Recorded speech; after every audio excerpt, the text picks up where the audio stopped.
जेवढं जवळ सरकता येईल तेवढं सरका. कारण गीतेमध्ये श्रवण करणाऱ्यांचे 3 प्रकार सांगितलेले आहेत.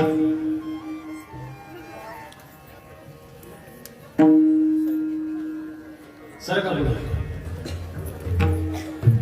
कीर्तन जो जवळून ऐकतो तो अर्जुनासारखा असतो, दुरून ऐकतो तो दुर्योधनासारखा असतो, घरी बसून ऐकतो तो धृतराष्ट्रासारखा. विठ्ठल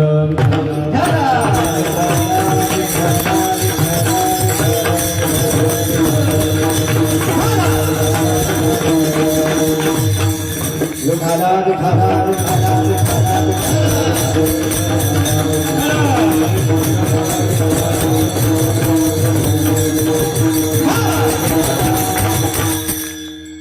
जे खरंच पुढे सरकले त्यांना धन्यवाद.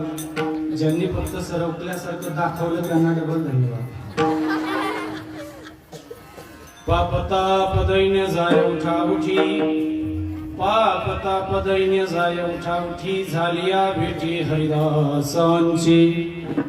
ऐसे बळ नाही अनेकांचे अंगी, तपे तीर्थे जगी दानव्रत. चरणी चिरजवंदी शूळ पाणी, चरणी चिरजवंदी शूळ पाणी, नाचते कीर्तनी त्यांचे माथा. भवतरावया उत्तम हे नाव, दिसोने दीपाय हात काही.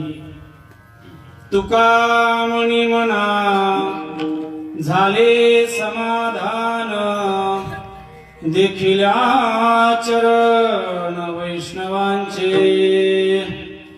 ऐसे बळ नाही अनेकांचे अंगी, तपे तीर्थे जगी दानव्रत.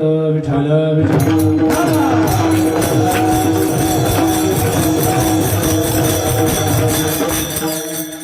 महायोग पेटे तटे विमरथ्याम, वरम पुंडलिकाय रामतं मुनीन्द्रै. समागत तिष्ठान्तमानंद कंदम, परब्रह्मलिंगम भजे पांडुरंगम. पांडुरंगा करू प्रथम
जयांचे गेले स्मरण, होय सकळ विद्यांचे अधिकरण. तेचे वंदू श्री चरण श्री गुरूंचे ते नमस्कारुनी आता. आता हृदय हे आपुले, चौफाडणी आभले, वरी वैसव पावले श्री गुरूंची. मुक्ताबाई नमो त्रिभुवन पावनी, मुक्ताबाई नमो त्रिभुवन पावनी.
पाप ताप दैन्य जाय उठाउठी झालिया भेटी हरिदासांची ऐसे बळ नाही आणि कांची अंगी तपे तीर्थे जगी दानव्रत प्राप्त प्रसंगी. भागवत चिंतनासाठी घेतलेला अभंग देवनिवासी महाराष्ट्र भूषण जगतवंदनीय जगद्गुरु तुकोबाराय महाराज यांचा हा सज्जनाचा अधिकार, सज्जनाच्या भेटीचं महत्व सांगणारा अभंग आहे. अभंगाचा प्रतिपाद्य विषय असा आहे, जन्माला आलेला प्रत्येक जीव दोन गोष्टीशी बांधील असतो. एक म्हणजे पुण्य आणि दुसरं म्हणजे पाप. पुण्य प्रत्येकाकडून घडावं प्रत्येक जीवाला वाटतं, पण त्याच्याकडून पुण्य घडतंच अशातला भाग नाही. माझ्याकडून पाप घडूच नाही असं प्रत्येकाला वाटतं, तरी त्याच्या हातून पाप घडल्याशिवाय राहत नाही. जन्माला आलेला जीव, जो माणूस म्हणून जन्माला आलेला आहे, त्याला जर सर्वात जास्त भीती कशाची असेल तर ती पापाची आहे. जगद्गुरु तुकोबाराय महाराज म्हणतात, पाप ताप दैन्य. पाप तीन प्रकारचे ताप, दैन्यता. जर आपल्या जीवनातून तुम्हाला कायमस्वरूपी घालवायची असेल तर त्याच्यासाठी एकच औषध आहे, झालिया भेटी हरिदासांची.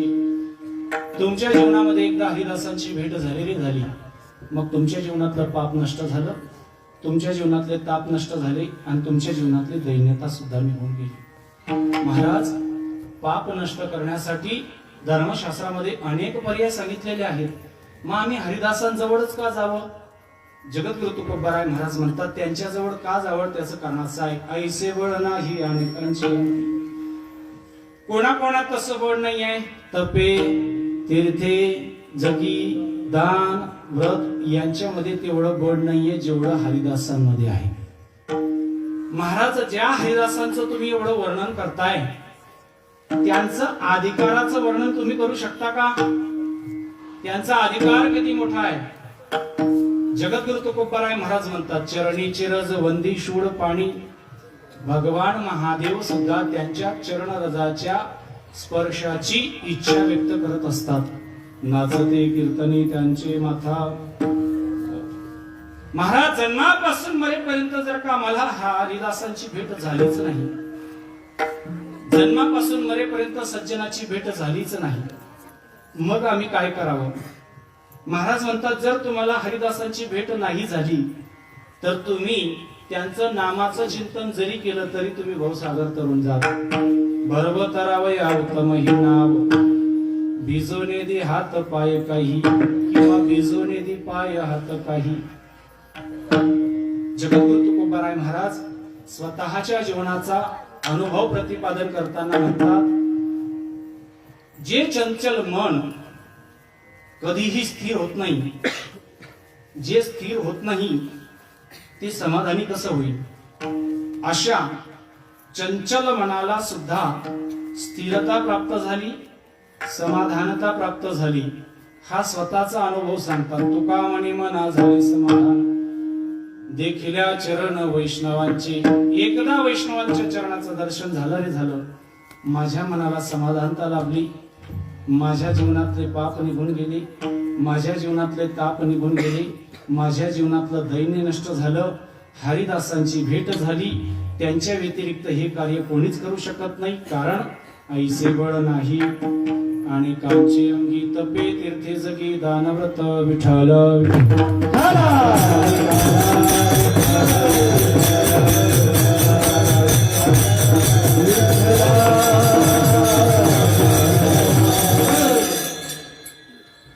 अभंगाचा विस्तार करण्यापूर्वी दोन शब्द परिहार देणं गरजेचं आहे. ते म्हणजे असं, आपल्या या पुण्य पावन भूमीमध्ये अखंड हरिनाम कीर्तन सप्ताह व श्रीमद भागवत महापुराण कथा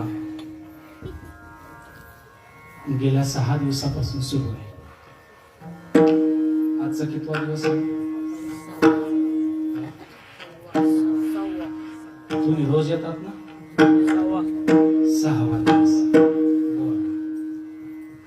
आजच्या 6व्या दिवसाची सेवा माझ्या वाटेला आली.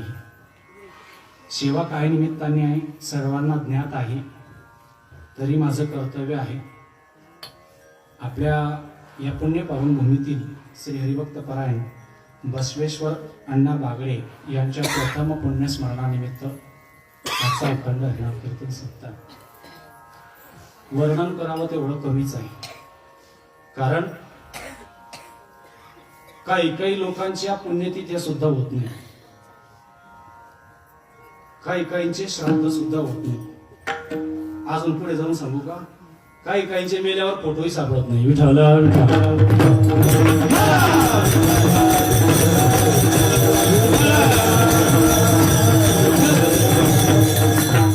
परंतु सुंदर असं नियोजन आणि आपल्या पितृऋणातून मुक्त होण्यासाठी आमचे हरिभक्त परायण अजित बागडे, हरिभक्त परायण आमचे परमस्नेही विजयदादा बागडे, तसेच हरिभक्त परायण त्यांचे लहान बंधू संजय भाऊ बागडे यांच्या आयोजनानुसार, सर्व ग्रामस्थांच्या सहकार्यानुसार हरिभक्त परायण आजच्या कीर्तनाला उपस्थिती परमस्नेही बाबरजी महाराज, हरिभक्त परायण आमचे पंढरीनाथ महाराज, पंढरीचा वार करी वारी चुकवणे देहरी, ते प्रमाण बाबांना बसतंय. बऱ्याच वर्षापासून चालण्याचा अनुभव आहे. माझ्यासोबत आलेले आमचे हरिभक्त परायण रोहित महाराज, तसेच आमचे हरिभक्त परायण कृष्णाजी महाराज, आपल्या सप्ताहासाठी सुंदर गुणीजन मंडळी, दोन्ही गुणीजन सुंदर पद्धतीने गायन आहे. मृदंगमणी महाराज, सर्व टाळकरी मंडळ संस्थेतले आहेत. आनंद आहे. आपल्याला वेळ कमी आहे, नाही तर आपण पाहिजे तेवढं दाखवलं असतं. तुमच्या बरोबर मीही आनंद घेतला असता, कारण मलाही आता बालपणाची आठवण झाली. विठ्ठल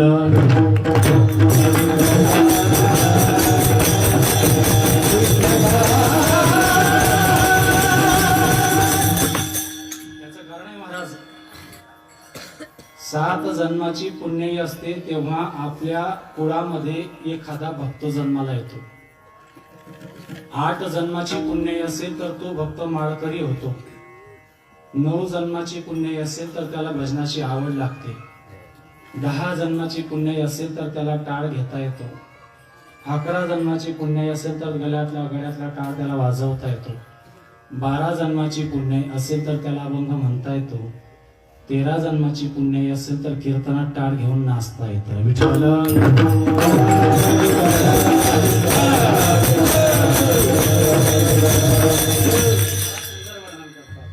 धन्य जगी तोची एक,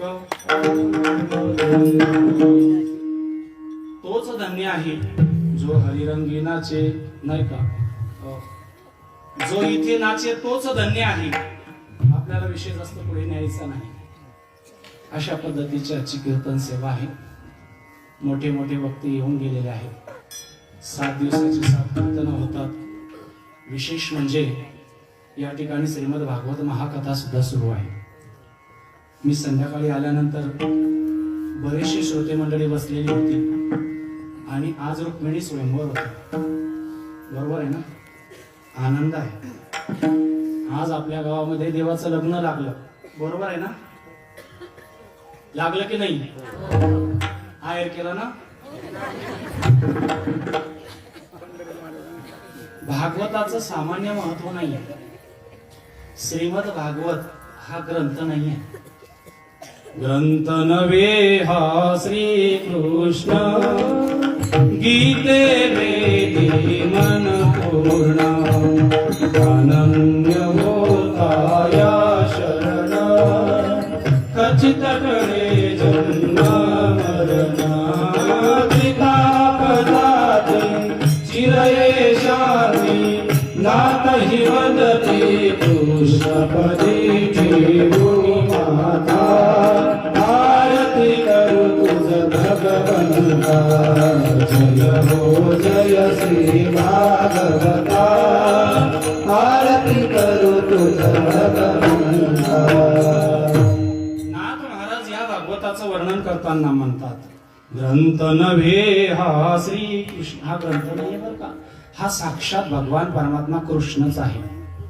म्हणून श्रीमद भागवत कथेचं महत्व सामान्य नाही आहे.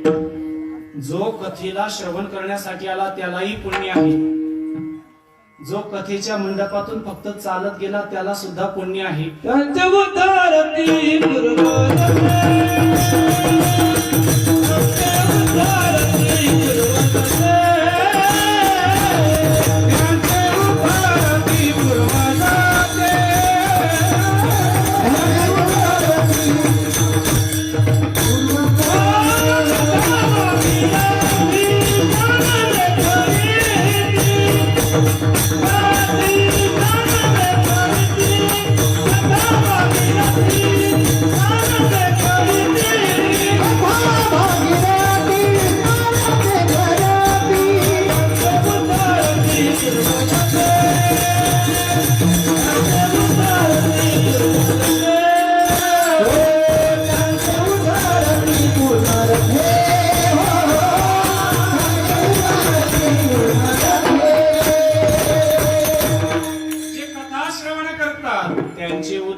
पूर्वजते.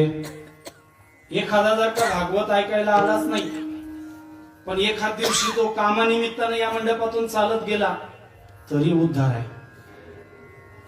एखादा मंडपापर्यंतही नाही आला, या गावात जरी आला तरी पुण्य आहे. एखादा गावात जरी नाही आला, एखाद्याने बाहेर गावी जाऊन एवढं जरी सांगितलं, भूमला कोष्टी गल्लीमध्ये महाभागवताची कथा सुरू आहे, तरी तेवढंच पुण्य आहे जेवढं कथा श्रवण करणाऱ्याला. याचा अर्थ म्हणजे उद्या काय करायचं तसं नाही. आलं का लक्षात? शेवटी जिलेबीचा वास येणं जिलेबी खाणं याच्यात फरक आहे. विठाल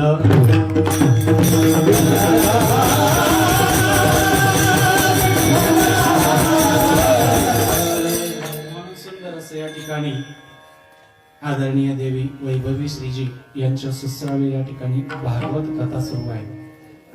धावतं धावतं जाऊया, कारण माझ्या समोरच घड्याळ टांगलेला आहे. त्याचा काटा पुढे पुढे गेला का मला धडधड सुरू होती, कारण हा भंग 5 चरणाचा पूर्ण झाला पाहिजे. आजचं दिन विशेष महत्व असं आहे. आजच्याच दिवशी वैकुंठवासी ज्यांनी आपल्या संपूर्ण जीवनाचं योगदान वारकरी संप्रदायासाठी दिलं, असे वैकुंठवासी प्रातस्मरणीय मोठे बाबा यांची आज पुण्यतिथी आहे. विठाल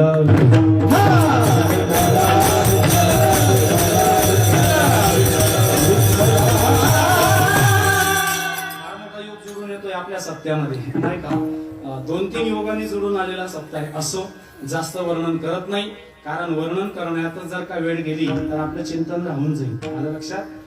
म्हणून आता थोडक्यामध्ये आपण आपल्या चिंतनाला सुरुवात करूया. वेळेत कार्यक्रम पूर्ण होणार आहे. कोणी हालचाल करू नका, कोणी उठून जाऊ नका. जास्त वेळ काही कीर्तन चालणार नाहीये. आलं का लक्षात? कोणी इकडे तिकडे मान करू नका. देवाने भरपूर उंची दिली आहे. 5 किलोमीटरवरनं सुद्धा दिसतो मी. जगद्गुरु तुकोबाराय महाराज या अभंगामध्ये वर्णन करताना अभंगाचा पहिला शब्द वापरतात पाप. पाप कोणाला म्हणावं? लक्ष देऊन ऐका. जीवनामध्ये प्रत्येक जीवाला वाटतं की मी पाप करू नये. जरी जीवाला वाटत असेल की मी पाप करू नये, तरी त्याच्या हातून पाप घडल्याशिवाय राहत नाही. काही पाप तो स्वतःहून करत असतो, काही न कळत त्याच्या हातून घडत असतं, काही त्याच्या संमिश्र कर्मातून सुद्धा त्याच्या पदरी पाप पडत असतं. पाप करण्यासाठी आपल्याला वेगळी बुद्धी वापरायची गरज नाही. म्हणून आपण सामान्यतः जीवन जगत असताना किती प्रकारे आपल्या हातून पाप घडतं याचं चिंतन पाहूया. पापाची मुख्यतः प्रकार 6 सांगितले जातात श्रीमद भागवतामध्ये. सामान्य पाप, मध्यम पाप, महापाप, कायिक पाप, वाचिक पाप, मानसिक पाप. पुढे गेल्यानंतर जगद्गुरु तुकोबारायांच्या गाथा जर का पाहिला, सामाजिक पाप. पुढे जाऊन नाथबाबांचं जर का भावार्थ रामायण पाहिलं तर नैतिक पाप. अशी एकंदरीत 8 प्रकारची पाप आहेत. 8 प्रकारच्या पापामध्ये प्रत्येकी 2-2, 3-3 प्रकार पडतात. धावतं आपण अर्थ बघूया. पहिला आहे सामान्य पाप. सामान्य पापामध्ये एकच प्रकार आहे, तो म्हणजे निंदा करणं. निंदेसारखं मोठं पाप कोणतंच नाहीये. आलं का लक्षात? आपण नेहमी प्रमाण म्हणत असतो, निंदकामुचे काशी, आमचे पाप घेऊन नाशी, किंवा निंदकाचे घर. मग मला सांगा, निंदकाचं घर जर शेजारी असेल तर माणूस पुण्यवान होतो, पण निंदक जर घरातच असेल तर अजूनच पुण्यवान होईल का नाही? म्हणून निंदा करणं हे सामान्य पापाचं लक्षण आहे. त्यातही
निंदेचे काही प्रकार आहेत महाराज.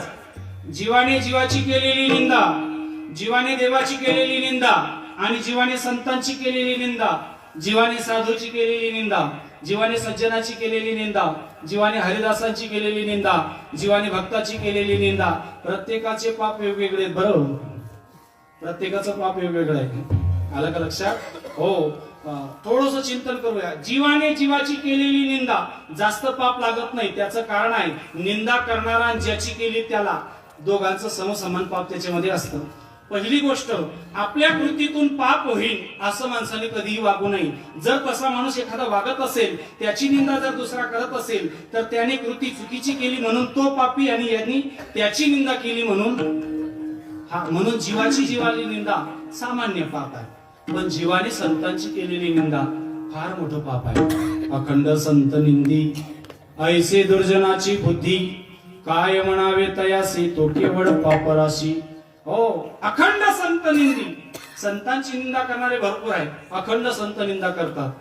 निंदा करत नाही असं गावच नाही. या सृष्टीमध्ये एकच गाव असं होऊन गेलं की ज्या गावाला कधीच निंदा घडली नाही. आताच नाही, ते रामायणातलं आहे, जनकाचं. विठ्ठल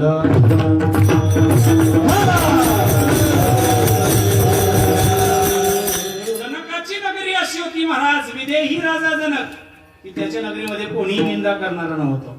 मग अयोध्या जर का पाहिली तर एक धोबी होताच, आणि बाळकृष्णाचा जर का अवतार म्हणला तर तिथे बोलायचाच विषय नाही. निंदा, साधूची निंदा, संतांची निंदा, म्हणून निंदा करणं सामान्य पाप आहे. निंदा करण्यासाठी एकटा जीव कधीच निंदा करू शकत नाही. निंदा करण्यासाठी दोन व्यक्तींची गरज असते. आलं का लक्षात? एखाद्या गावामध्ये जर का एखाद्याला निंदा करायची असेल तर त्याला त्याच्यासारखा पापी गावातून शोधावा लागतो, गावाच्या बाहेर जावं लागतं, एका झाडाखाली बसावं लागतं आणि गावाचं धुणं, तेव्हा कुठे निंदा घडते. निंदा सोपं नाही, कोणाचं काम नाही ते. आलं का लक्षात? हा, म्हणून सामान्य पापामध्ये पहिला प्रकार धावतं धावतं पाहूया आपण, निंदा. माऊली ज्ञानोबा असं वर्णन करतात, क्रूर ग्रहांची जैशी, मांदी मिळे एकची राशी, तैसे निंदकापाशी अशेष पापे. जसं एखाद्याच्या जीवनामध्ये एखादा काय म्हणतो, महाराज एवढी संकट येतात, एवढी संकट येतात की सगळी ग्रह माझ्यावर नाराज आहेत, राहू केतू सर्व नाराज आहेत माझ्यावर. माऊली ज्ञानोबा वर्णन करतात, क्रूर ग्रहांची नांदी मिळे एकची राशी, एक राशीमध्ये मिळून येतात, तसं निंदकाजवळ सर्व पाप जमा होत असतात. चला पुढे. सामान्य पाप, मध्यम पाप. मध्यम पापामध्ये परदारागमन, दिल्या वाचून घेणे, क्षेत्र लुटणे. शब्द थोडेसे वेगळे आहेत, पण तुम्हाला तुमच्या भाषेत समजवलं म्हणजे मला समाधान होईल. क्षेत्र लुटणे म्हणजे काय? क्षेत्र लुटणे म्हणजे काय? बांध कोरणे. असं बरोबर लक्षात आलं. क्षेत्र लुटणे म्हणजे बांध कोरणे. अजून पुढे जाऊन सांगू का? सरकारच्या जमिनीतली अर्धा इंच जागा जरी आपण घेतली तरी आपल्याला पाप लागतं, कारण शासन हे राजा समान असतं. राजाची पहिलं पाहिली तिथे अंगण, त्याच्या पुढे भिंत, त्याच्या पुढे ओटा, मग तुळशी, वृंदावन, गली झाली बंद. आमच्या गावाचं म्हणतोय मी. मला एवढंच म्हणायचं आहे, क्षेत्र लुटणे सामान्य पाप, मध्यम पापाचं लक्षण आहे. पुढे महापाप सांगितलं जातं. महापापामध्ये मुख्यतः 5 प्रकार पडतात: ब्रह्महत्या, मद्यपान, सुवर्णस्तेय म्हणजे सुवर्णाची चोरी, गुरुदारागमन आणि या सर्वांना सहकार्य करणारा.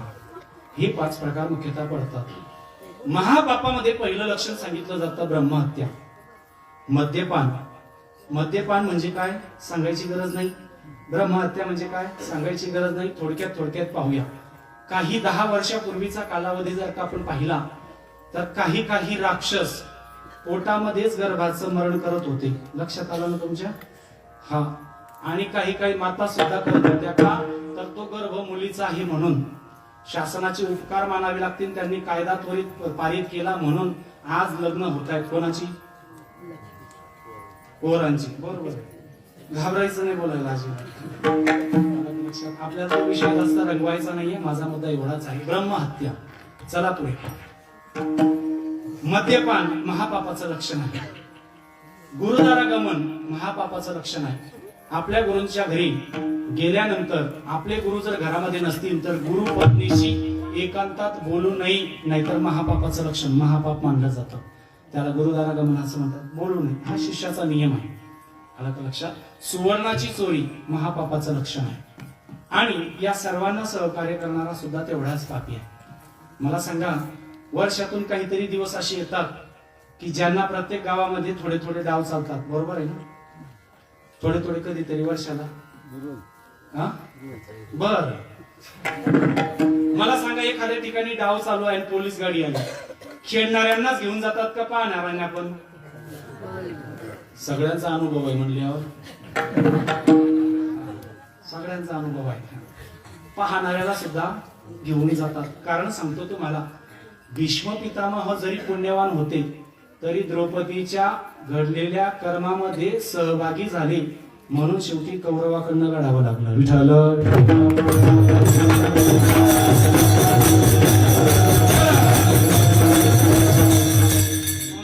यांच्यामध्ये सहभागी होणारा सुद्धा तेवढाच पापी. चला पुढे. कायिक पाप. कायिक पापामध्ये कोणता प्रकार पडतो? चोरी करणे कायिक पाप आहे. परदारागमन करणं कायिक पाप आहे. महाराज, चोरी करण्यासाठी देहाची आवश्यकता आहे. देह नुसता देह नसतो, तो चांगला पाहिजे, तेव्हा चोरी घडते. कायिक पाप. दुसरा आहे परदारागमन. आचरण शुद्ध नसेल तर त्या जीवनाला काही किंमत नसते. म्हणून माणसाचं आचरण शुद्ध असावं. ज्या पद्धतीने आपले कपडे आहेत त्या पद्धतीने आपलं जीवन सुद्धा असावं. आपलं आचरण शुद्ध असेल तर आपल्याला जीवनामध्ये कधीही अपयश येणार नाही. आचरण जर अशुद्ध असेल तर आपल्यामध्ये कधीच यश पडणार नाही. म्हणून आचरण शुद्ध असावं. चला पुढे. कायिक पाप. वाचिक पाप. वाचिक पापामध्ये 4 प्रकार पडतात. पहिला आहे खोटं बोलणं, दुसरा आहे अर्थरहित बोलणं, तिसरा आहे अर्थसहित बोलणं, चौथा आहे व्यर्थ बडबड करणं. खोटं बोलणं हे सुद्धा वाचिक पाप आहे. खोटं बोलल्याने काहीच होत नाही असं समजू नका. प्रत्येकाचा लेखा लिहिलेला असतो. मला सांगा, धर्मराज युधिष्ठिर महाभारताचा जर का आपण विचार केला तर संपूर्ण जीवनामध्ये एकदाच खोटं बोलले. किती वेळा? एकदाच खोटं बोलले, तरी त्यांचा एक अंगठा गळून पडला. बरोबर आहे ना? परत एकदा सांगतो, धर्मराज एकदाच खोटं बोलले तरी एक अंगठा गेला.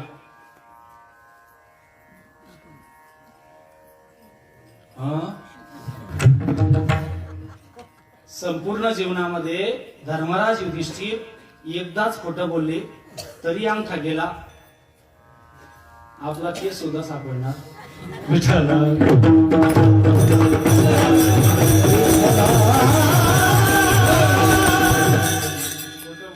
पाप आहे महाराज. असंबंध बोलणं पाप आहे. थोडं व्यवहारातलं सांगतो म्हणजे तुम्हाला लक्षात येईल, तुम्हाला झोपही येणार नाही, थोडंसं कीर्तनही समजेल. मला सांगा, सकाळी 8 वाजता 2 शेजाऱ्यांचं भांडण झालं. आपल्या गावात नाही होत, पण झालं. समजा दोन्ही शेजाऱ्यांचं भांडण झालं. भांडण चांगलं झालं, कडक भांडण झालं. अगदी एकमेकांचे वाक्प्रचार अगदी सुंदर पद्धतीने झाले. एकही म्हण डबल येत नव्हती, सर्व नवीन येत होत्या. असा वाद झाला. भांडण झालं. भांडण झाल्यानंतर दुपारी आपापल्या घरामध्ये बसले, जेवायला बसले. जेवण झालं. संध्याकाळी 5 वाजता अंगण झाडण्यासाठी खाली उतरले. पहिली माऊली खाली उतरली, अंगण झाडायला लागले. अंगण अर्ध झाडून झालं. अर्ध अंगण झाडू मारता तिचं लेकरू पाठीमागून धावत आलं, तिच्या पायाजवळ उभं राहिलं. तोपर्यंत ती माऊली काहीच बोलत नव्हती. ज्याच्याशी भांडण झालेलं होतं ती माऊली खाली उतरली. तिला पाहिल्याबरोबर हिने मुलाला 2 शिव्या दिल्या. मला सांगा, ते बोललेलं कोणाला?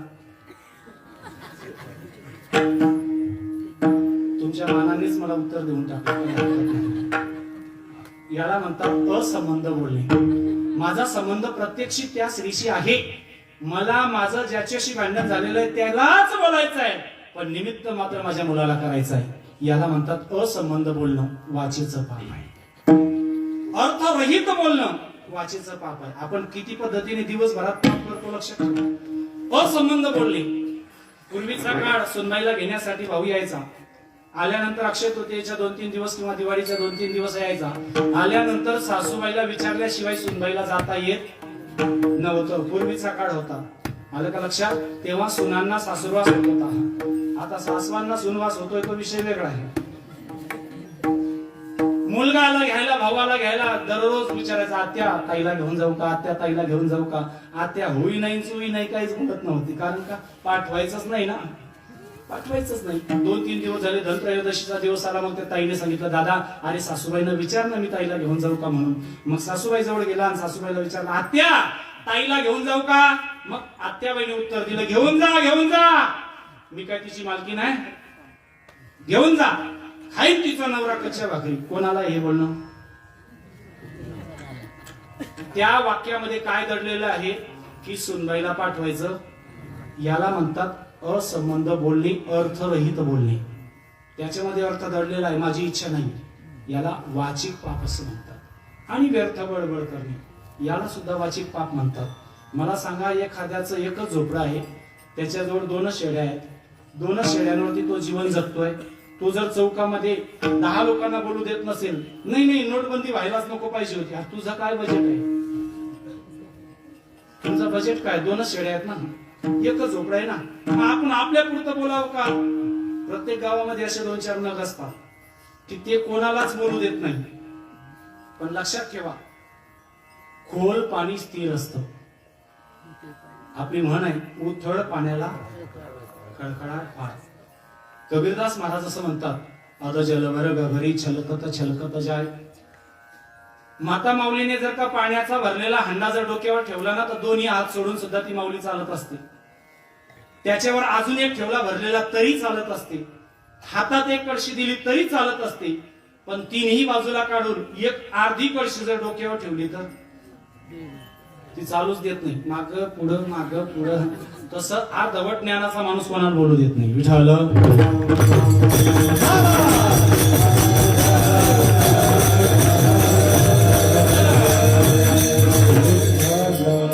जेवढं काम आहे तेवढंच बोलावं.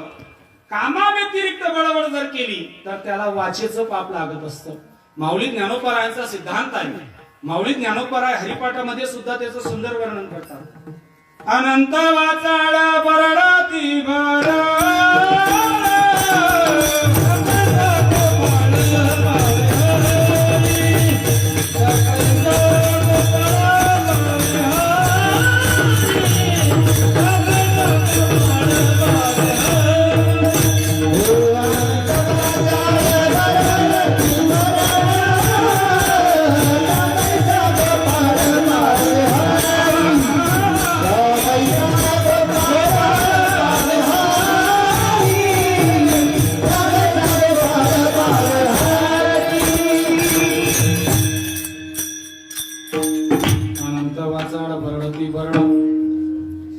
नको ती बडबड करणारा त्याला भगवान परमात्म्याची प्राप्ती होत नाही. वाचिक पाप, मानसिक पाप, मनाने आपण कसं पाप करतो याच्यामध्ये छोटीशी शंका आहे. पाप करण्यासाठी किमान वस्तू दिसावी तरी. जी वस्तू दिसत नाही ती पाप करू शकते का. निर्गुण अवस्थेतली वस्तू पाप करू शकते का. पाप करण्यासाठी किमान वस्तू डोळ्याला सगुणात दिसावी, ती वस्तू रूपामध्ये असावी तर ती पाप करू शकते. मग मला सांगा, मन दिसतच नाही तर मन पाप करतं का. पाप करण्यासाठी बोलण्याची आवश्यकता नाही. माणसाचे सर्व इंद्रिये वेगवेगळ्या पद्धतीने पाप करतात. पाय वेगळ्या पद्धतीने करतात, हात वेगळ्या पद्धतीने करतात, तोंड वेगळ्या पद्धतीने करतो, कान वेगळ्या पद्धतीने करतात, जीभ वेगळ्या पद्धतीने करते, डोळे वेगळ्या पद्धतीने करतात. प्रत्येक इंद्रियाच्या पाप करण्याचा मार्ग वेगवेगळा आहे. मला सांगा, डोळे बोलतात का. डोळे बोलतात का. मग डोळे पाप करतात का. डोळे पाप करतात का. समोरून एक चोर धावत धावत आला, आल्यानंतर त्याला याला बंदूक दाखवली, याला सांगितलं पाठीमागून पोलीस येत आहेत, माझं नाव जर सांगितलं तर मी तुला गोळी घालीन, म्हणून जाऊन अंधारात लपला. समोरून पोलीस धावत धावत आले, याला विचारलं चोर पाहिला का. याला काय सांगितलं होतं बोलायचं. याने काय केलं.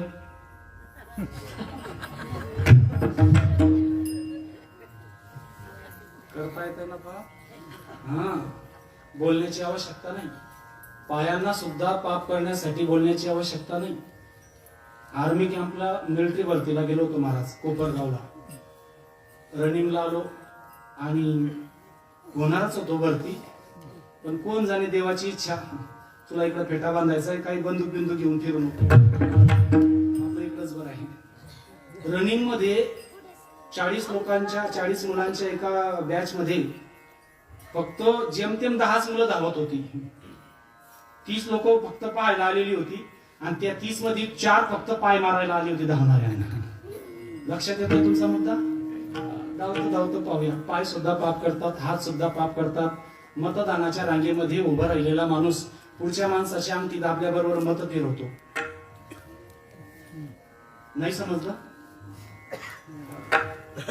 चालता चालता हाताचं पाप, पायाचं पाप, तोंडाचं पाप, कानाचं पाप, चला जाऊ दे आपल्याला म्हणायचंय. मन जरी दिसत नसलं तरी सुद्धा मन पाप करणार आहे. मला सांगा, हवा दिसते का? नाही. तरी हवा सुद्धा, हवेने सुद्धा वादळ जर का आलं तर अनेक लोकांचा जीव जातो. जी हवा दिसत नाही तिच्याकडून सुद्धा वाईट कृत्य घडत असतं. समजा ती प्रकृतीचा विषय आहे, सोडा विषय तो. मला एवढंच म्हणायचंय, मानसिक पाप याच्यामध्ये एक मुख्यतः मुद्दा आहे, परधनाचं चिंतन करणं हे मानसिक पाप आहे. आपल्या जवळ किती आहे याचं चिंतन जरूर करावं, पण दुसऱ्या जवळ किती आहे याचं चिंतन कधीच करू नये. पण आपल्याला मूळतः तो स्वभाव आहे मनाचा की परधनाचं चिंतन करतो. पूर्वी एसट्या होत्या गावात, पूर्वी का बोललो? हा, एसटी आली, तालुक्यावरून एसटी सुटली का एसटीची बुकिंग कंडक्टर करायचा.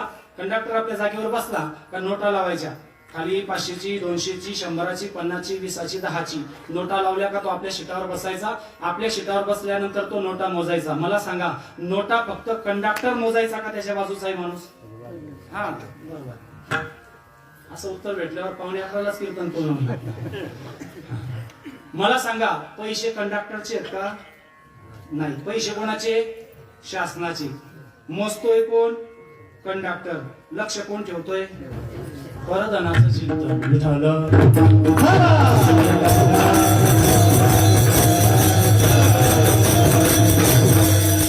कदाचित तुम्ही ऐकलं असेल तरी सुद्धा सांगतो, आपल्यावर 2 लाख रुपये कर्ज असलं तरी त्याची चिंता माणूस करत नाही, पण शेजाऱ्याने नवी गाडी कशी आणली याचं टेन्शन घेतल्याशिवाय, याला म्हणतात परधनाचं चिंतन. आपलं जेवढं चिंतन आहे तेवढंच तुमच्या समोर मांडणार. संसारातलं तुम्हाला काही सांगणार नाही, कारण संसाराला पाठ दाखवून तुम्ही 2 तास माझ्याजवळ आलेत. इथे जर का तुम्हाला संसारच सांगितला तर तुम्ही म्हणणार घरच बरं होतं मग. आलं लक्षात? म्हणून मानसिक पाप. चला पुढे 2 प्रकारचं पाप पाहूया. एक आहे सामाजिक पाप. सामाजिक पापाचे किती प्रकार आहेत लक्ष देऊन ऐका, थोडक्यात पाहूया आपण. जीवनामध्ये सामाजिक पाप आपण कसं करतो? एसटी मध्ये बसल्यानंतर एसटीचं शीट फाडणं सामाजिक पाप. ग्रामपंचायतचा लाईट फोडणं सामाजिक पाप. चालता चालता रस्त्यात दगड ठेवणं सामाजिक पाप. एखाद्याच्या गाडीची हवा काढणं सामाजिक पाप. मुद्दाम रस्त्यामध्ये खिडे टाकणं सामाजिक पाप. कीर्तनाला आल्यानंतर दुसऱ्याला चिमठी घेणं सामाजिक पाप. लक्षात आलं ना? हा, म्हणून हो, जाऊ द्या जाऊ द्या जाऊ द्या जाऊ द्या त्यांना. मला उद्या सांगता येईल माझ्या कीर्तनाला.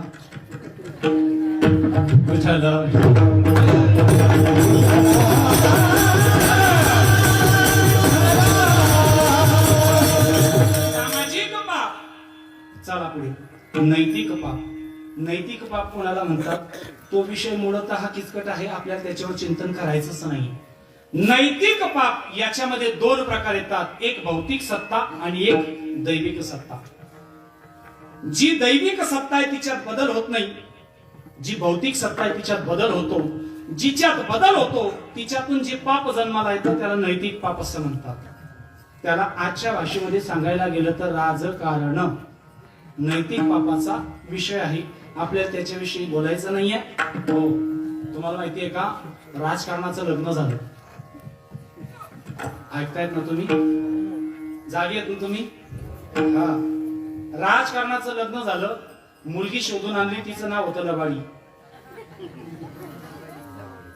राजकारणाचं लग्न झालं, मुलगीचं नाव होतं लबाडी, दोघांना मुलगा झाला, त्याचं नाव होतं भ्रष्टाचार. विठाल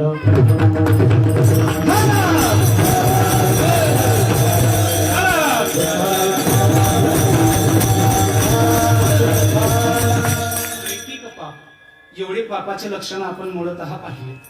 मला सांगा, या पाप करण्याची वृत्ती आपल्या मनामध्ये केव्हा आली आणि कशाच्या माध्यमातून आली, असं जर आपण चिंतन केलं तर त्याच्यातून एकच उत्तर येतं, महाराज, पाप घडत असेल, पुण्य घडत असेल तर त्याला साधन हे कर्म आहे. कर्म केल्याशिवाय पुण्य घडत नाही आणि कर्म केल्याशिवाय पाप सुद्धा घडत नाही. मग कर्म करत असताना आम्ही कर्म कोणत्या पद्धतीने करावं असा जर आपण विचार केला तर तुम्ही कर्म करा, चांगलं करा किंवा वाईट करा, त्याचं फळ तुमच्या हातात नाहीये. तुमच्या माझ्या हातात फळ नाहीये. आपण जर म्हटलं मी पुण्याचा मार्ग धरलेला आहे, मी पुण्य करतोय, पण त्याचं फळ पुण्यच मिळणार सांगता येत नाही. एक छोटस उदाहरण देतो, तुमच्या लक्षात येईल.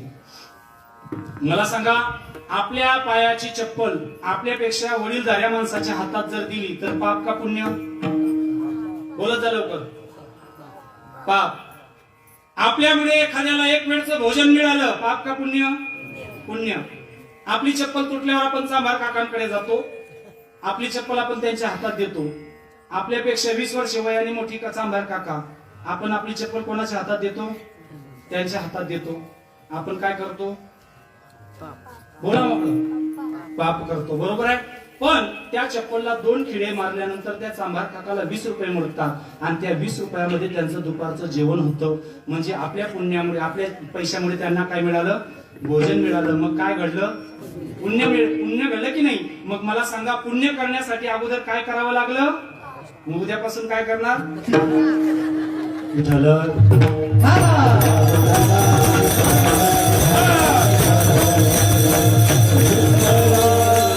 कर्म कसं करायचं ते आपल्या हातात आहे, पण फळ देणं त्याच्या हातात आहे. धर्माची तू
मूर्ती, पाप पुण्य तुझे हाती, मज सोडवी दातारा, कर्मापासून दुस्तरा. कर्म कसा आहे? दुस्तर आहे. चांगलं करायला गेलं तर वाईट होतं आणि वाईट करायला गेलं तर चांगलं होतं. म्हणून कर्म करणं फक्त आपल्या हातात आहे, फळाची अपेक्षा आपल्या हातात नाही. चला, पाप या शब्दाचा अर्थ आपल्याला पुन्हा सांगा. पाप कोणाला म्हणावं? निळा म्हणे मुख्य पाप तेची साची, नाम नये देवाचे ये मुखी. भगवान परमात्म्याचं नाम जर मुखामध्ये येत नसेल तर पाप. किंवा तुका म्हणे पाप ज्या नावडे माय बाप. पाप. चला पुढे. अनेक प्रकारे व्याख्या आपल्याला सांगता येतील, अनेक प्रकारे सांगता येतील. पहिला अभंगाचा शब्द आपला पूर्ण झाला, पाप. दुसरा शब्द आहे ताप. 3 प्रकारचे ताप सांगितले जातात: आध्यात्मिक ताप, आदिभौतिक ताप, आदिदैविक ताप. या 3 तापांपासून जर का मुक्तता पाहिजे असेल तर आपल्याला वेगवेगळं औषध घेण्याची गरज नाही. मला सांगा, पोराव सांगा, एका माणसाचं डोकं दुखतंय, पोट खराब झालंय आणि पाय सुजलेत. डॉक्टर त्याला 3 इंजेक्शन देईन, एक डोक्यात, एक पोटात आणि एक पायात, बरोबर आहे? मग कुठे देईन? हाताला. दुखतंय काय? हा, डोकं, पाय आणि पोट. इंजेक्शन कुठे? असं का? जसं 3 प्रकारचे आजार, इंजेक्शन एकच, औषध एकच, एकाच हातामध्ये दिलं का ते शरीरातले सगळे आजार बरं करतं. तसं ताप जरी 3 प्रकारचे असले तरी त्याला एकच औषध आहे. देखील चरण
त्रिविध तापाची झाली बोडबन, त्रिविध तापाची झाली बोडबन.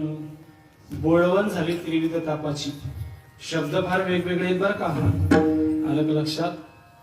मला सांगा, उजळले भाग्य आता, अवघी चिंता वारली का गेली? वारली. गेली म्हणलं का? गेली का नाही म्हटलं? कारण गेलेली कधी येईन सांगता येत, म्हणून अवघी चिंता. संत चरण रज लागता सहज, वासनेची बीज जळून जाय का? एकदा जळलं रूपांतर होईल पण परत येणार नाही. म्हणून त्रिविध तापाची झाली बोळवण. देखील चरण वैष्णवांचे म्हणून 3 ताप नष्ट झाले. दैन्यता आपल्या अभंगाचा 3रा शब्द आहे, दैन्यता. दैन्यता या शब्दाचे 2 अर्थ मुख्यतः सांगितले जातात. दैन्यता म्हणजे दरिद्रता आणि दैन्यता म्हणजे दीनता. दरिद्रता कोणाला म्हणतात? दरिद्र आपण कोणाला म्हणतो? ज्याच्याजवळ संपत्ती नाही त्याला आपण गरीब म्हणतो. ज्याच्याजवळ धन नाही आपण त्याला गरीब म्हणतो. ज्याच्याजवळ पैसा नाही आपण त्याला गरीब म्हणतो. ज्याच्याजवळ पैसा आहे आपण त्याला श्रीमंत म्हणतो. ज्याच्याजवळ पैसा आहे आपण त्याला सुखी म्हणतो. ज्याच्याजवळ पैसा आहे त्याला आपण आनंदी म्हणतो. खरी व्याख्या ती नाही आहे. दारिद्र्य कोणाला म्हणावं, गरीब कोणाला म्हणावं? भगवान परमात्म्याने एखाद्याला एखादं इंद्रिय, एखादं अवयव कमी दिला असेल तर तो गरीब. पैशाने काही गरीब नाही. झोपडीत जन्माला आलेला माणूस करोड रुपयाच्या बंगल्यामध्ये मरतो, हे भारताचं उदाहरण. आणि 22 कोटीच्या बंगल्यामध्ये जन्माला आलेला माणूस बिना खांदेकऱ्याचा स्मशानभूमीत जळतो, हे सुद्धा. म्हणून संपत्ती महत्वाचं नाही महाराज. खरी संपत्ती कोणती आहे माहिती का? रस्त्याने चालताना 10 लोकांनी आपल्याला हात जोडून जय हरी करणं, ही खरी संपत्ती आहे. नोटांची संपत्ती नाही. नोटांची संपत्ती कोणत्या 8 तारखेला बंद होईल सांगता येत नाही. ज्याच्यात बदल होतो ते धन नाही, ज्याच्यात परिवर्तन होतं ते धन नाही, ज्याचा नाश होतो ते धन नाही. परमार्थ महाधन जोडी देवाची ते खरं धन आहे. म्हणून दैन्यता शब्दाचा अर्थ आहे दारिद्र्यता आणि दुसरा अर्थ आहे दीनता. दीनता कोणाला म्हणतात? प्राप्त स्थळी प्राप्त वेळी आपल्याला सर्व काही वस्तूंची प्राप्ती असताना सुद्धा उदास राहणं, याला दीनता असं म्हणतात. याला दीनता असं म्हणतात. एक छोटस उदाहरण देतो म्हणजे तुमच्या लक्षात येईल. समजा आपल्या भूममधल्या एका मुलाचं लग्न झालं. लग्न होतात ना तुमच्याकडे, मग एवढं गंभीर चेहऱ्याने नका पण. समजा एखाद्या मुलाचं लग्न झालं, तो आमच्या बोईसरला आला, तिथे त्याला नोकरी लागली. नोकरीला आल्यानंतर लग्न झाल्यानंतर 6 महिन्यांनी त्याने आपली रूम केली. रूम केल्यानंतर परिवार घेऊन गेला. घेऊन गेल्यानंतर त्याने छोटीशी खोली घेतली. कपाट, बेड वगैरे, भांडे कुंडे, चूल वगैरे सगळं काही रचलं. संसार सुरू झाला. 6 महिन्यानंतर दिवाळी आली. आणि दिवाळी हा असा सण आहे की एकाला आनंद होतो आणि एकाला दुःख होतं. जास्त रंगवायचा नाही आपल्याला तो दृष्टांत. आला का लक्षात? दिवाळीचा सण आला. त्याची सासरे त्याच्या मंडळीला म्हणजे त्याच्या पत्नीला घेण्यासाठी आली. आल्यानंतर पहिल्या दिवशी पाहुणचार झाला. दुसऱ्या दिवशी त्याने बोईसर भूम गाडी पकडली. मंडळीला बसवलं, सासऱ्यांना बसवलं, बॅगा वगैरे ठेवल्या आणि सगळं काही केलं. काय म्हणतात त्याला? हा बरोबर, जे काय होतं ते केलं आणि निघाला. निघाल्यानंतर घरी आला. घरी आल्यानंतर दरवाजा उघडला. दरवाजा उघडल्याबरोबर तो आनंदाने उडी मारेल का? हा, त्याला काय होईल तुम्हाला कसं काय माहिती?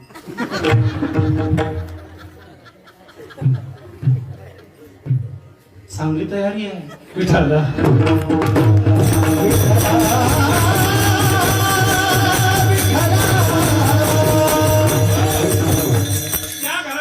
त्याची पत्नी गेलेली आहे. कपाटही तसंच आहे, बेडही तसाच आहे, चुलही तशीच आहे, गॅसही तसाच आहे, भांडेही तसेच आहे. सर्व काही तसाच असताना तो बेडवरती उदासीन बसतो. त्याला दीनता असं म्हणतात. सर्व काही प्राप्त आहे, त्याला दीनता अशी अवस्था म्हणतात. मग मला सांगा, 16 प्रकारचं पाप, 3 प्रकारचे ताप, दैन्य शब्दाचे 2 अर्थ, 21 प्रकारांचे विषय, 21 प्रकारांच्या आजारापासून मुक्तता करायची असेल तर त्याचं एकमेव औषध आहे अभंगाचं पहिलं शब्द.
जाय उठा उठी झालिया भेटी हरिदासांची.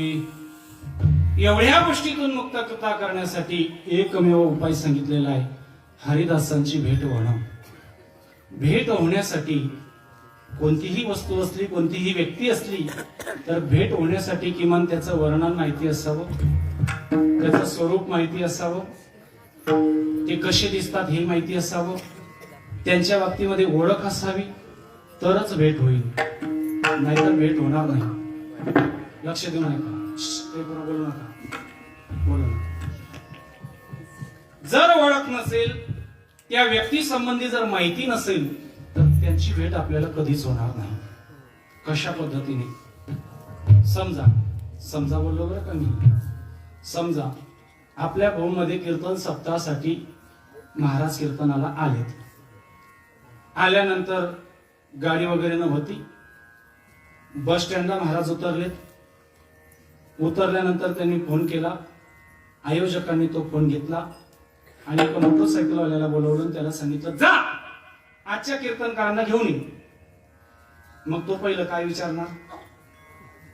कीर्तनकार कसे दिसतात, बरोबर आहे ना? मग आयोजक त्याला म्हणणार, अरे धोतर नेसलेले असतील, नेहरू शर्ट असेल, डोक्यात टोपी असेल, डोकं असेल तर खांद्यावर पण असेल, नाही का? कारण टोपी बऱ्याच ठिकाणी राहत नाही महाराजाचं, विशेष आहे. टोपी हे आपलं वारकरी संप्रदायाचं फार मोठं वैभव आहे. आलं लक्षात? हा, म्हणून ज्याला डोकं असेल त्यांनी प्रयत्न करा. कशाचा? टोपी घालण्याचा. टोपी असेल. मग तो म्हणतो, दादा मी बस स्टँडला उभा आहे, इथे धोतर नेहरू उपरणान टोपीवाले 4-5 जण आहेत, कोणता महाराज याच्यात? मग आयोजक त्याला म्हणतो, अरे बघ ना, महाराजांसारखा दिसत असेल, खांद्यावर बॅग असेल. तर ते म्हणले, महाराज दादा या चौघांच्या खांद्यावर बॅग आहे, महाराज कोणता? मग आयोजक सांगतो, सगळ्यात उंच जो असेल तो महाराज. विषय संपला, आपला दृष्टांत संपला. मला सांगा, महाराजांना ओळख पटवण्यासाठी त्याला किती गोष्टी सांगाव्या लागल्या, तेव्हा त्याला महाराज ओळखता आला. एक प्रापंचिक जीवनातली एक व्यक्ती ओळखण्यासाठी जर का एवढ्या ओळखीची, एवढ्या गोष्टींची आवश्यकता असेल तर हरिदासांच्या ओळखीसाठी काहीच नसेल का? आहे. हरिदास कशी ओळखावे याची सुद्धा ओळख आहे. सज्जन कशी ओळखावे याची सुद्धा ओळख आहे. मला सांगा, हरिदास कोणाला म्हणतात? जो हरीचा दास आहे त्याला हरिदास म्हणतात का हरी ज्याचा दास आहे त्याला हरिदास म्हणतात? शांतता. बोला काहीतरी. अजून सोपं करून सांगू? मला सांगा, जो कामाला येतो तो मोठा का जो कामाला बोलवतो तो मोठा? कामाला बोलवतो तो मोठा. मग मोठ्याला बोलवायला जावं लागतं का लहान बोलवायला येतो? मग ज्याच्याकडे काम आहे तो सकाळी कोणाला बोलवायला जातो? काम करणाऱ्याला. मोठं कोण? असंच आहे ते. लक्षात आलं का? हरिदास कोणाला म्हणावं? जे हरीचे दास आहेत त्यांना हरिदास नाही म्हणत. बरं, हरी ज्यांचं दास्यत्व करतो त्यांना हरिदास म्हणतात. हरीचे दास तर सगळेच आहेत. वारीला काही कमी माणसं असतात? सर्वच वारकरी असतात का? नाही. 800, 900, 900 सगळेच असतात त्याच्यात, नाही का? म्हणून हरीचे दास तर सर्वच आहेत. पंतप्रधानांना सर्व जग ओळखतं, पंतप्रधान आपल्याला ओळखतात का? हा महत्वाचा विषय. देवाचे दास्यत्व सगळे करतात, देव त्यांचं दास्यत्व स्वीकारतो का? हा महत्वाचा विषय. म्हणून हरिदास कोणाला म्हणावं? भगवान परमात्मा ज्यांचं दास्यत्व करतो त्यांना हरिदास म्हणावं. हरिदास कोण होते? हरिदासाची व्याख्या त्यांनीच सांगितली ज्यांच्या घरी भगवान परमात्म्याने दास्यत्व केलं. हरीची या दासा हरिदय दिशा. हरिदासाचं वर्णन त्यांनीच केलं. नाथ बाबांच्या घरी भगवान परमात्मा पाणी वाहत होता श्रीखंडाच्या स्वरूपामध्ये. मला एवढंच म्हणायचं आहे, हरिदासांची भेट झाल्यानंतर आपल्या जीवनातलं पाप नष्ट होईल. महाराज आमच्या जीवनात हरिदास आले का गेले आम्हाला कळणार सुद्धा नाही. चिंतनाचा मोठा विषय आहे, पण काटा बराचसा वरती सरकायला लागलेला आहे. आपल्याला बरंच चिंतनाचं करायचं आहे. म्हणून एकदा का जीवनामध्ये हरिदासांची भेट झाली रे झाली. महाराज भरपूर चिंतन तुम्ही मांडलं, पण संक्षिप्त स्वरूपामध्ये पहिल्या चरणाचा अर्थ सांगता येईल का? सांगता येईल. महाराज वाल्या कोड्याचा जर का दृष्टांत पाहिला तर वाल्या कोड्याच्या जीवनामध्ये पाप सुद्धा होतं, 3 ताप सुद्धा होती आणि दैन्यता सुद्धा होती. पण एकदा नारद मुनींची भेट झाली, पापही गेलं, दैन्यताही गेली, तापही निघून गेलं. कारण का? झाली या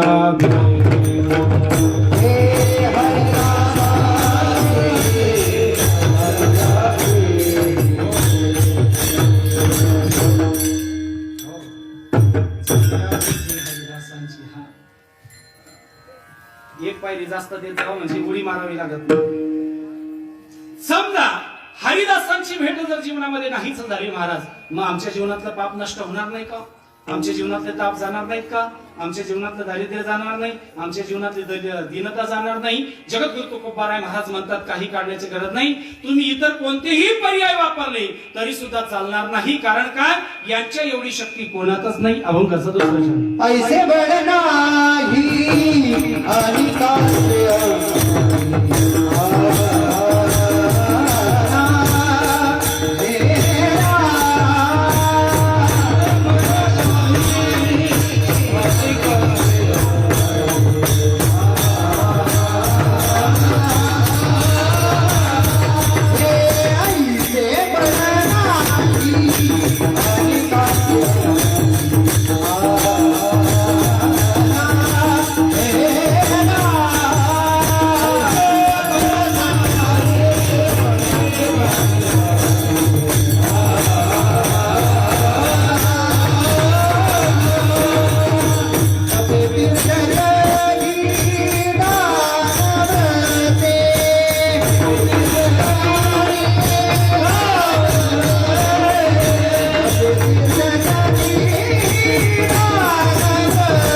नाही आणि अनेकांचे अंगी तपे तीर्थे जगी दानव्रत.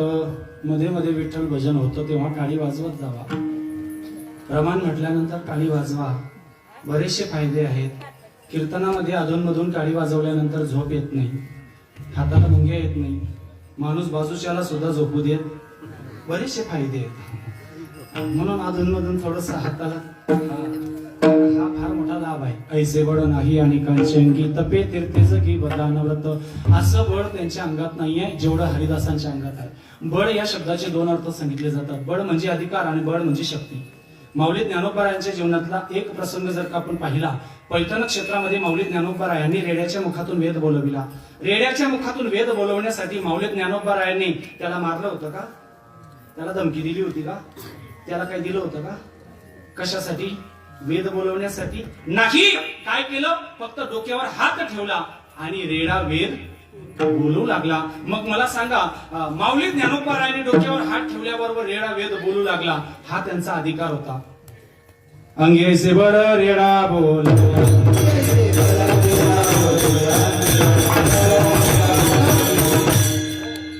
जयाची द्वारी सोन्याचा पिंपळ, रेडा बोलायला लागला. असं बळ, या बळ या शब्दाचा अर्थ आहे अधिकार आणि बळ या शब्दाचा अर्थ आहे ताकद, शक्ती. बरोबर आहे की नाही? समजा 2 लोकांचं भांडण झालं, होत नाही पण झालं, त्याच्यात एक सिंगल पसली आणि दुसरा पैलवान असली, समजलं तुम्हाला? एक दुष्काळी पैलवान एक चांगला आखाड्यातला पैलवान, दोघांचं भांडण झालं. भांडण झाल्यानंतर गावातले लोक पैलवानाला कधीच आवरत नाही. जो सिंगल पैलवान असतो त्याला आवडतात. त्याला आवरल्यामुळे त्याला असा गैरसमज होतो, मी याला मारणार म्हणून लोक मला आवडतात. नाही रे बाबा, तू एका ठोक्यात मरशील म्हणून तुला आवडताय. आलं का लक्षात? हो. एक श्लोक आहे सुंदर चिंतनामधला, विद्वान एव विजानाती विद्वंत जन परिश्रमा नाही वंद्या विजानाती गुरुवी प्रसवेदनात. विद्वानाने वर्णन विद्वानाचं करावं, तसं पैलवानाने वर्णन पैलवानाचं करावं. जर पैलवानकी नसेल तर पैलवानकीच्या गोष्टी बोलू नाही. याला आवरलं जातं, याला आवरलं जातं, याला असं वाटतं की माझ्या अंगात जास्त ताकद आहे म्हणून मला आवरतायत. तसं नाही आहे. असं आलं का लक्षात? जर अंगात ताकद नसेल तर मोठ्या गोष्टी करू, मोठ्या गोष्टी करू हरिपाठातलंच प्रमाण आहे. नाही बळे विनाश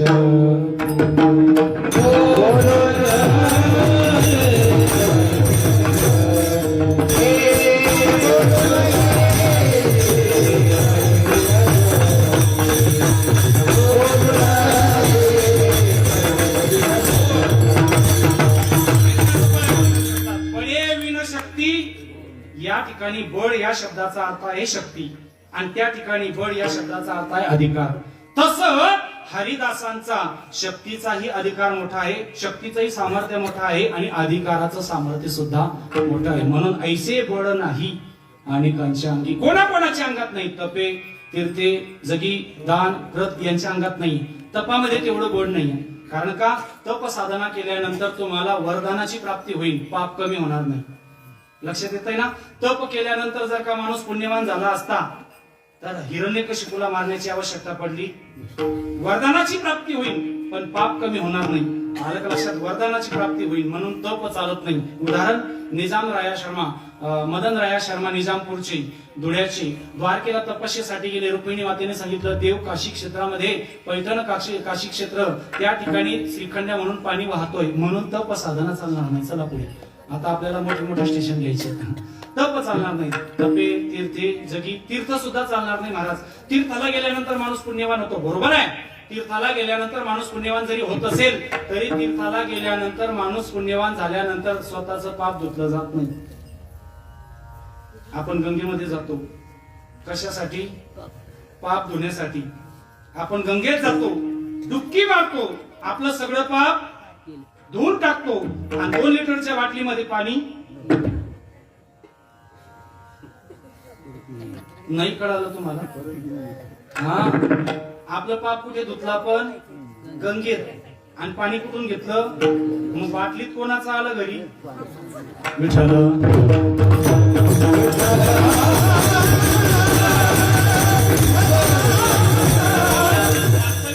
महिमा फार मोठा आहे महाराज.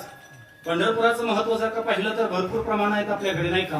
पंढरपुरामध्ये दगडच काय, गवताची काडी सुद्धा भगवान परमात्म्याचे स्वरूप आहे महाराज. कण कण भगवान परमात्म्याचे स्वरूप आहे. ऐका पंढरीचे महिमान, ऐका पंढरीचे महिमान, रावळती तुके प्रमाण, रावळती तुके प्रमाण. तेथील तृणहानी पाषाण, तेथील तृणहानी पाषाण, तेही देव जाणावे. काय? इथला दगड आणि गवताची काडी ते सुद्धा देव जाणावं. एवढं तीर्थाचं महत्व आहे. पण आपण तीर्थाला जाऊन काय करतो? आपण तीर्थाला जाऊन आपली दशा सोडून येतो. माझ्या जीवनात घडलेला एक सत्य घटना आहे. मंगळवेळ्याच्या पुढे भोशेगाव आहे. त्या भोशेगावला कीर्तनाला जात होतो.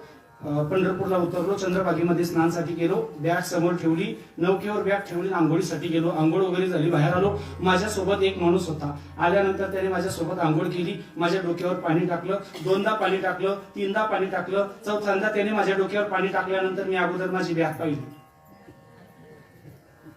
नाही समजलं? हा. बाहेर आल्यानंतर मी आंघोळ केली, कपडे वगैरे बदलल्यानंतर त्या जे माझ्यासोबत आलेले होते ते माझ्या जवळ त्यांनी आपले आतले कपडे सोडली आणि चंद्रभागेत सोडले. मला असं वाटलं त्यांना कपडे पिळायची आठवण पडली म्हणून मी त्यांना बोललो, दादा इकडे या, तुमची अंडरपॅन्ट इथेच राहिली. ते म्हणे, दादा महाराज ती सोडण्यासाठी आणली. कशात? चंद्रभागेमध्ये सोडण्यासाठी आणली. म्हणलं दादा ह्या पॅन्टीने काय होणार आहे? ते म्हणले काय नाही, माझ्या जीवनातलं सगळं पाप, सगळी दशा निघून जाणार आहे. म्हणते का रे, पाप करणं काय सोपं आहे? सोपं नाही महाराज, कोणाचंही काम नाही ते. अर्ध्या रात्री उठावं लागतं, गपचूप शेतात जावं लागतं, दुसऱ्याचा बांध कापावा लागतो, रात्रीच बैलांना टाकावा लागतो, सकाळी उजेड पडायच्या अगोदर कचरा साफ करावा लागतो. तेव्हा कुठे पाप होतो? एवढ्या मेहनतीने केलेलं पाप अंडरपॅन्टवर जाईल का? हा? तीर्थ पवित्रच आहेत महाराज, माणसांच्या कुबुद्धीने त्यांना अपवित्र केलं.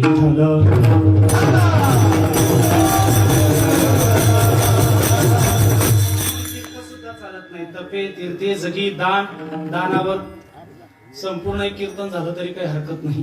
दान केल्यानंतर पुण्य मिळतं, आलं का लक्षात? पण दान केल्यानंतर पाप सुद्धा घडत असतं. कारण दानामध्ये दोष सांगितले जातात. कुपात्रास दान देऊ नये, अवेळी दान देऊ नये, दान देऊन पश्चाताप करू नये. तीन दोष सांगितले जातात. कुपात्रास दान देऊ नये, ज्याची पात्रता नसेल ना त्याला दान करू नका. बस स्टँडवर एखादा किती विनवण्या करत असेल ना त्याला 10 रुपये देऊ नका. तुम्ही जर त्याने 10 मागितले आणि त्याला 20 दिले ना, तो 10ची टाकतो आणि 10चं घेऊन जातो. घरी गेल्यानंतर त्याच्या पत्नीला रात्रभर शिव्या देतो. त्या ताईला झालेला त्रास कोणाच्या पैशानी? म्हणून ज्याची पात्रता नसेल त्याला दान करू नका, नाही तर पाप होईल. कुपात्रास दान देऊ नका, अवेळी दान देऊ नका. सप्ताह चालू झाला ना, सप्ताह चालू झाल्यावर लगेच वर्गणी द्यायची का काल्याचं जेवल्यावर? अवेळी दान देऊ नका. मोठा विशेष आहे. चला पुढे. दान, व्रतावर सुद्धा व्रत वेगळा, उपवास वेगळा. भरपूर चिंतन आहे. काटा आता हळूहळू बराचसा पुढे गेलेला आहे.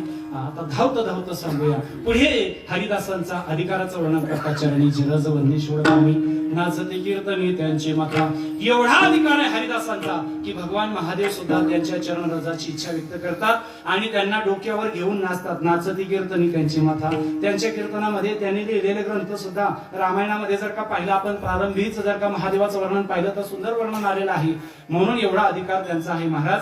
त्यांचं जर का भेट नाही झाली तर भवतरवया उत्तम हे नाव बिजोने दे पाया काही.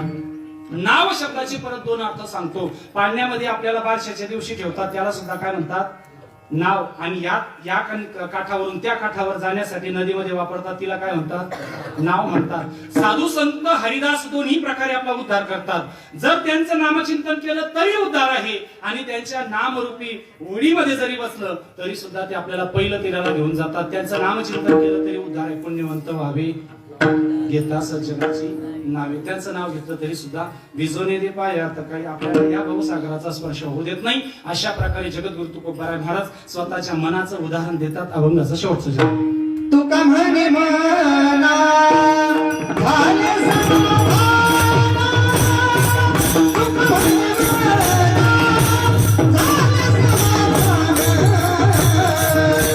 म्हणे मना झाले समाधान, तुका म्हणे मना झाले समाधान, तुका म्हणे मना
प्रकारचे प्रत्येकाच्या मनाला समाधानता आहे, प्रत्येकाच्या जीवनामध्ये आनंद आहे आणि प्रत्येकाच्या जीवनामध्ये सुख आहे. तुम्ही आपण मानलं तर, जर नाही मानलं तर आनंदी जीवनामध्ये सुद्धा दुःख आहे. एखाद्या माणसाचा चेहरा जर का पाहिला, त्याला जर का विचारलं ना, बाबा काही नाराजी आहे का, तो म्हणतो नाही, माझा चेहराच तसा आहे. त्याच्यामुळे आपण मानला तर आनंद आहे, आपण मानलं तर दुःख आहे. आलं का लक्षात? मी नेहमी सांगत असतो, काचेचा ग्लास फुटला म्हणून दुःख मानण्यापेक्षा तो काचेचा असून आजपर्यंत टिकला याचा आनंद माना. जीवन सुखी आहे, काही करण्याची गरज नाही. जीवनामध्ये एक बोट तुटलं ना, रडत बसण्यापेक्षा 4 बोट शिल्लक राहिली याचा आनंद व्यक्त करायला काही हरकत. जीवन आनंदित आहे, आनंद घेतला तर प्रत्येक घटनेतून आनंद काढण्याचा प्रयत्न करा. जीवन आनंदित आहे, जीवन सुखी आहे. भगवान परमात्म्याने कोणालाच दुःख दिलेलं नाहीये, आपण मानतो म्हणून दुःख आहे. म्हणून जगद्गुरु तुकोबाराय महाराज म्हणतात, तुका म्हणे